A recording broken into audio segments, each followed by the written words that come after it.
Noi chiediamo maggiori controlli, chiediamo soprattutto che, come è stato ripetuto in questi anni, che tutto quello che viene detto all'interno dei centri di cultura islamica e all'interno delle moschee sia verificato, perché ci sono state situazioni non solo nella nostra zona ma anche nel Trevisano dove si inneggiava alla guerra nei confronti dei cristiani. Luoghi di preghiera islamici maggiormente monitorati non solo nelle presenze ma soprattutto nei contenuti dei sermoni. Il sindaco di Padova Massimo Bitonci, preoccupato per la minaccia a terrorismo con il Veneto che conta ben 5 indagati, presunti reclutatori di combattenti per la causa siriana.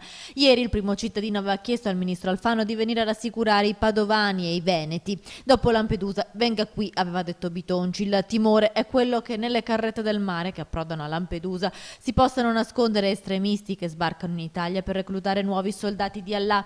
Bitonci cita il tremendo video in cui viene decapitato il giornalista americano James Foley. Il suo boia era inglese, spiega il sindaco. Noi cristiani rappresentiamo il nemico. Per questo serve una mappatura dei luoghi di preghiera e aggregazione di immigrati provenienti da zone a rischio.